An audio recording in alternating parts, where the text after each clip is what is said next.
My mission today in today's message is actually an attempt to help you stop dreaming, but to start living.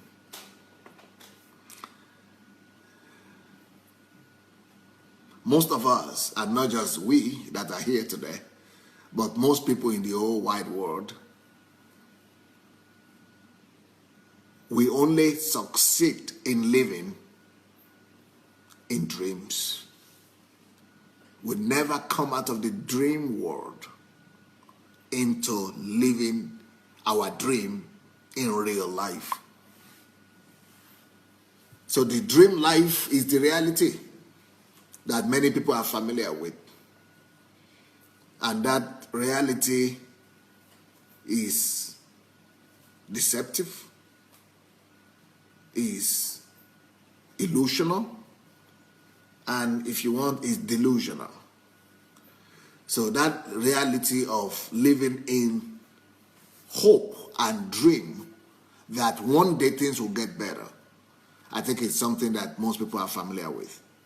Don't tell me that you are not familiar with the fact that you have been living in dreams and hope that one day something will happen.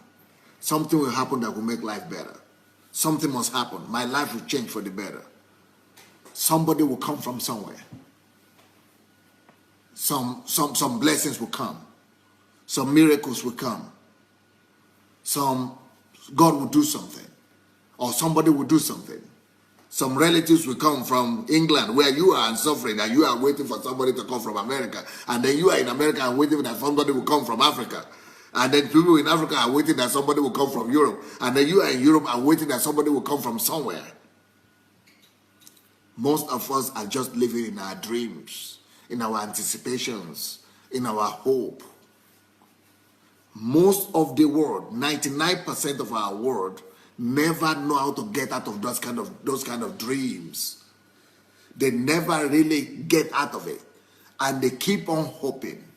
If you are a woman, most likely you are hoping that I will get a good husband, that somebody will come and pick me up. Then maybe you eventually marry. Then the hope is dashed because maybe it's not as good after all. Or maybe it's not bad, but it's not as satisfactory as you had thought. Some people, especially those in Africa, are hoping that one day I'll be able to travel out. I'll be able to travel. If I could travel, my dream has come to pass. It's a circle of hope and dream. Dream, dream, dream. And many of you who are in Europe and America right now watching me, and you have left your own home countries, it's because of dream. You have chased your dream to where you are right now.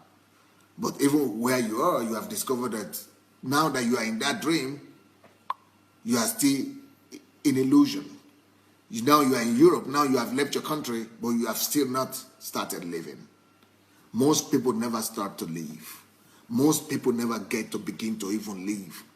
And maybe you have not even started to live yet.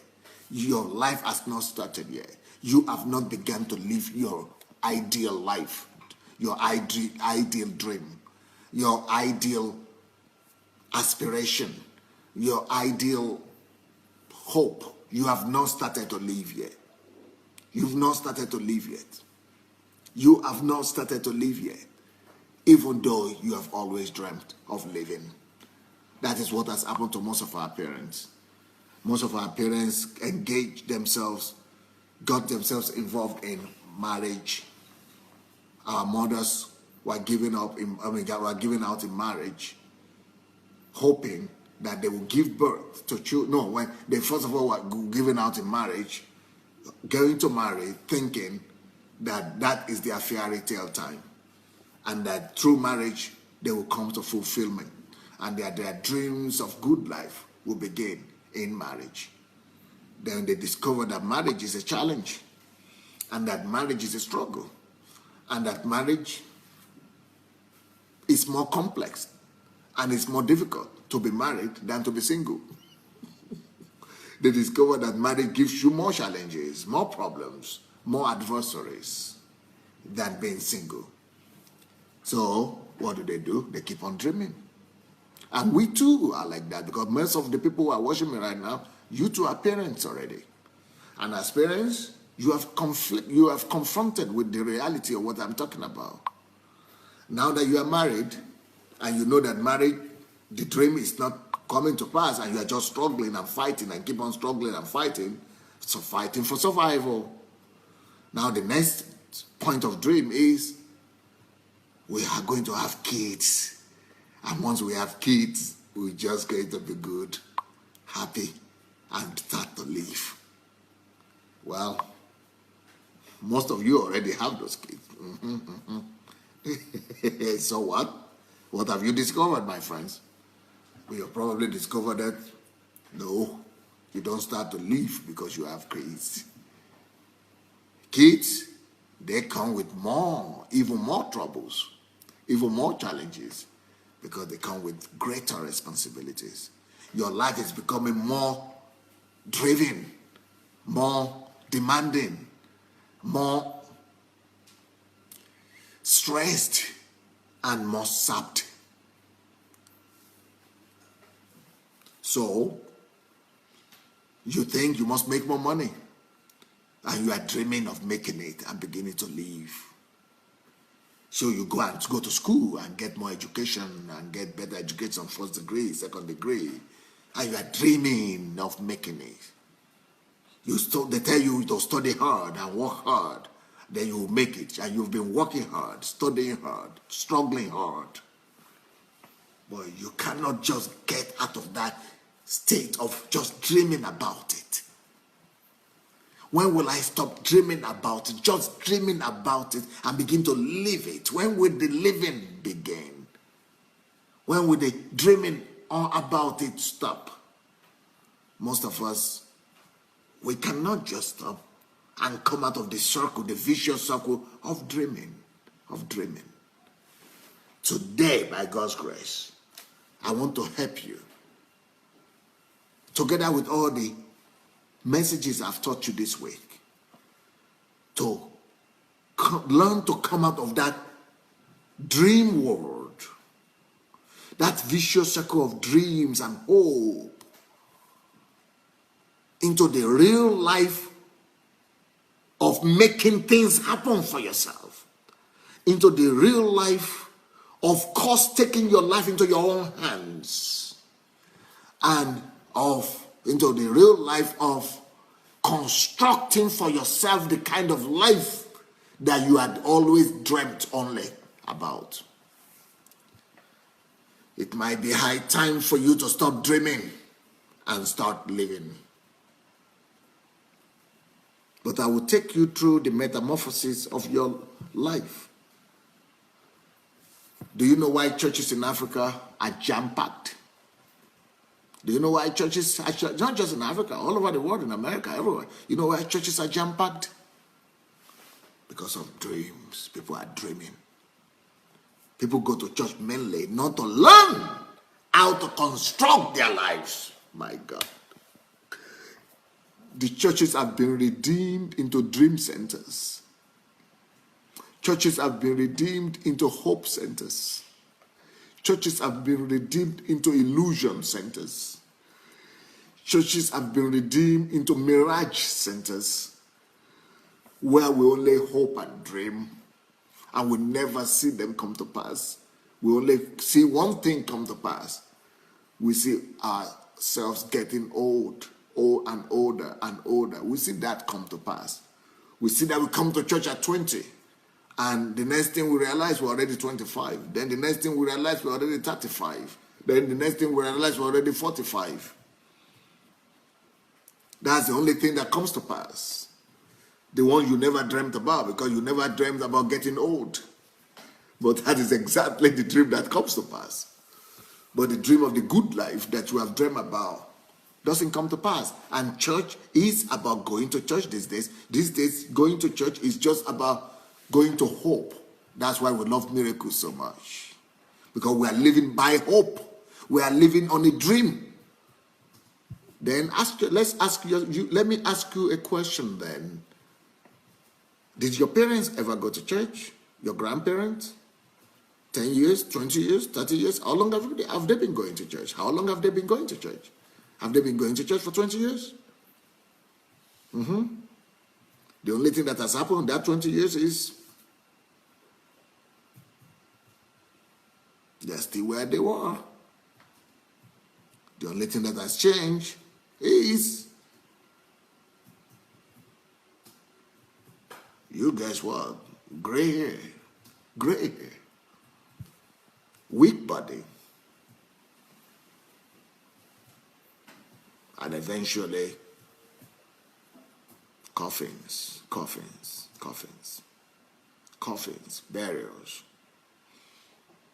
frustration. They now begin to have another dream that, okay, we didn't make it. We didn't really see the better world that we dreamt of. We didn't see the better life that we dreamt of. We didn't see the kingdom of God that we dreamt of. We didn't see the things that we dreamt of. But they keep on dreaming and now pass across that dream on their children. The burden of that dream rests on their kids. And they now begin to dream that, okay, whoever we couldn't become or whatever we couldn't become, maybe our kids will become them one day. Maybe, okay, maybe it's worth to keep on dreaming and keep on living, hoping that maybe our children will become this, our children will become that. Then the children get to school, they go get a job, they keep on they start dreaming, and they get a job, they finish university, nothing came to pass, and they begin to think about their children, that maybe they will begin to live their dream one day. And you know what happens? Then the grandparents begin to dream that maybe the grandchildren will give us the dream and make our dream come to pass.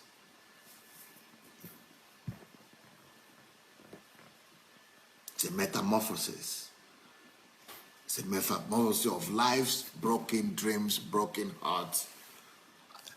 And you discover that, I can't believe it, I'm 40. I can't believe I'm 50. I can't believe it, I'm 50. I can't believe it. And you know that there was a time when you dreamt of doing something significant. You know it, that there was a time you wanted to do something significant. Now, the reality that has come on you is the futility and the brutality of reality.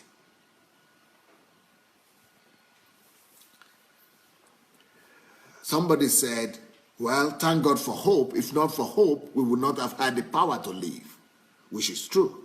Hope has its benefits. But why should you just live in the world of hope? Why should you just live in the world of dreams when you could become skillful in the real world of creating your dream?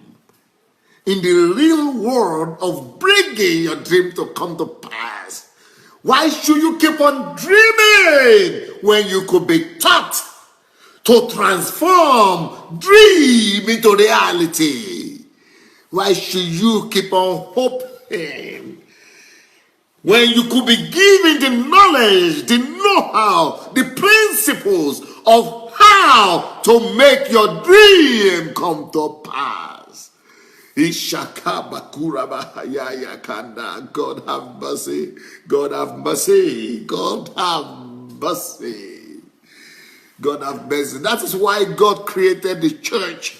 God created this church so that we will not just dream, but we will bring the kingdom of God to pass on the earth. So that we will not just pray, but so that we will make the kingdom of God come to pass. So that the kingdom of God will be seen in us. He said the kingdom of God is in you. It's not just in heaven. Don't just dream of going to the kingdom of God in heaven. Don't just dream of dying and going to live a better life in heaven, in the kingdom of God that is in heaven, sometime in heaven. No! You could experience the kingdom of God today. Jesus already said that. The kingdom of God could be experienced here on the earth. It is in you. Don't dream only. Experience it. Don't just dream. Don't just hope. Begin to experience it.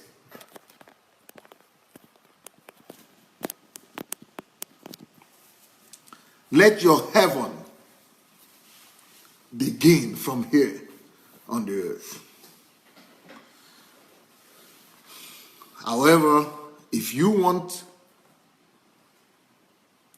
that phenomenon to change for you, if you want to come out of the vicious circle of dreams and hope, oh my God, help us.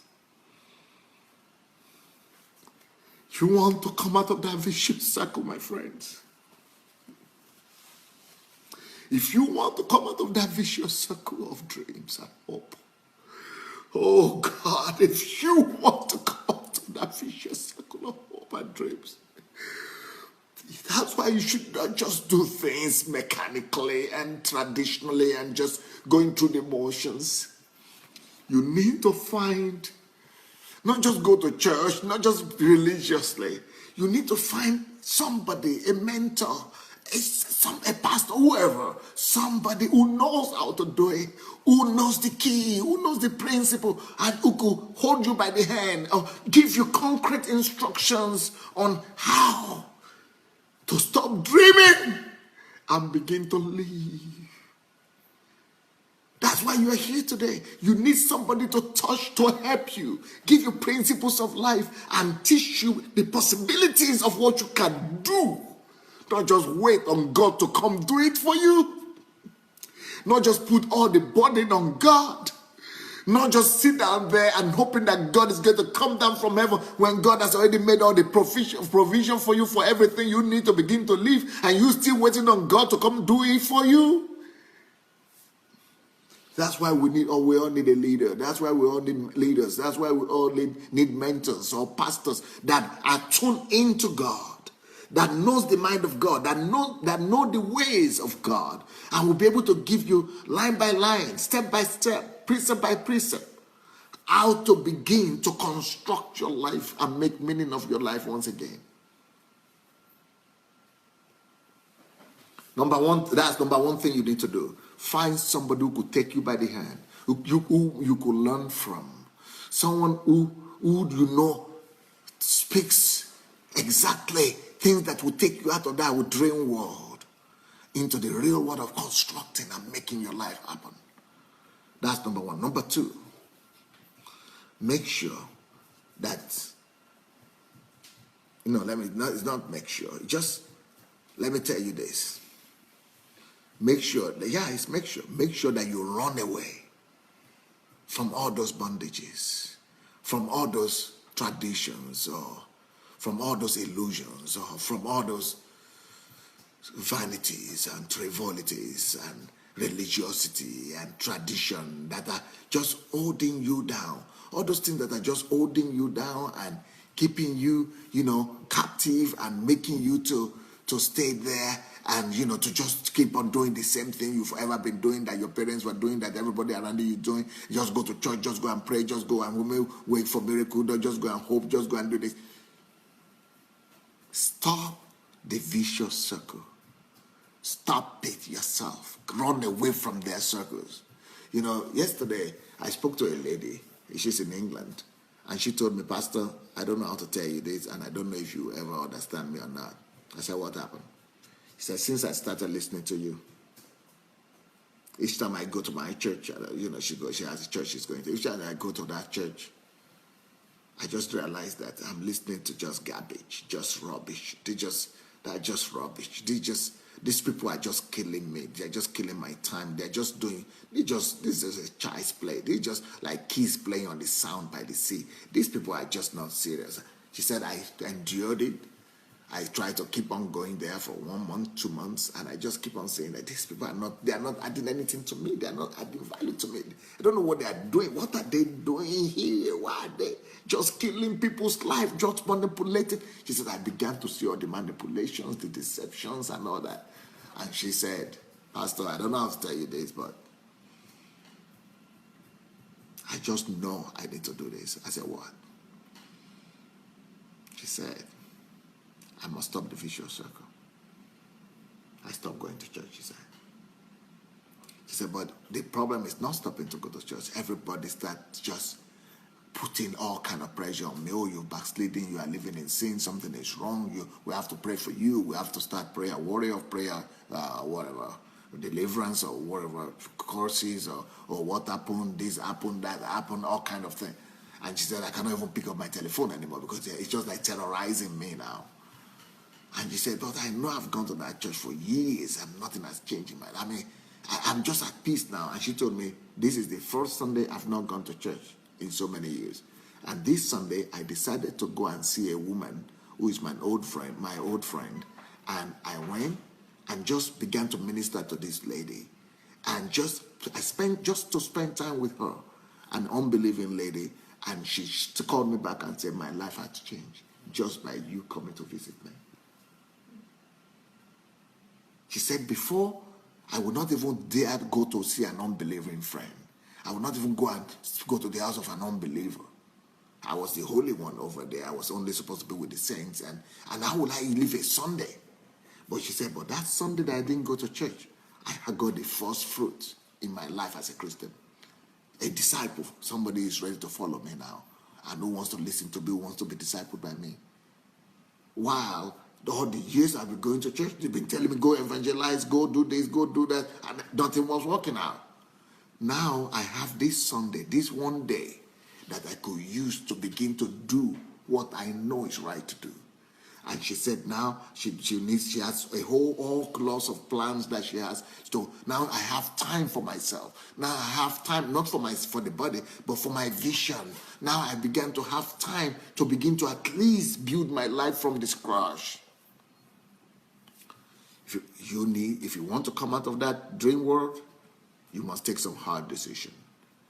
As you need to surround yourself only with the people that add value to you, that push you towards your goal, your mission, and your calling in life.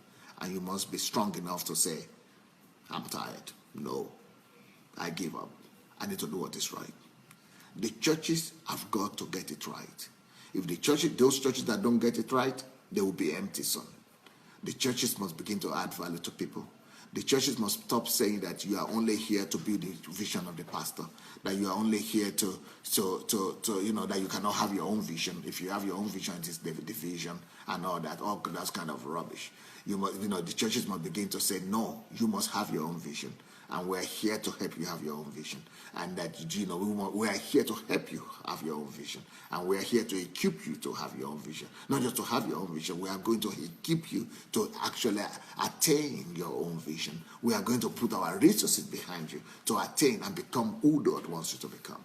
But you see, that religion is just one thing that is keeping us in that dream, that illusion world of dreams and, just hope. And tomorrow your breakthrough will come. Or maybe today that you miss the church is the day your breakthrough will come. Maybe it's today that you don't come, you don't show up, that some miracle will come. But you've been waiting for it for 10 years, or for 5 years, or for 2 years, and it has not come. It's that world of mirage, of that world of deception and manipulation, and just control and all kind of thing. But it's not just the church. The church is just one way and one circle like that. Another circle is our families. Our families, go marry or go get a kid, go get a husband, go get a wife, or go get children, or go get this. Then you begin to live. They need to teach you practical steps. They need to teach you, real principles of life. They need to, let you go create your life instead of just hoping that, some good man will come, or some good wife or woman will come, or you get married to a rich family, or to a well-to-do husband, to a well-to-do this, or your children will grow up, they will become minister, they will become this and that. It's a dream world. It's time to come out of that dream world and become yourself. Take the bulls by the horn and begin to live. If you have been watching our videos and maybe you enjoy them, maybe you don't enjoy them, but still, we need you to help us spread the word. And for that to happen, we only need you to take 5 little steps.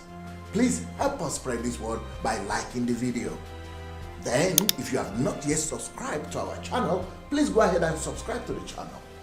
We also need you to press the notification button, and the way to do that is to click on the bell. You see the bell there? Click on it. Then, of course, leave your comments. Let's know what you're thinking about each video. And finally, we need you to go and share the word. Share this video on your Facebook timeline, on your Instagram, and every other platform that you have. All right? Let's win the world for Christ. Thank you so much. Peace.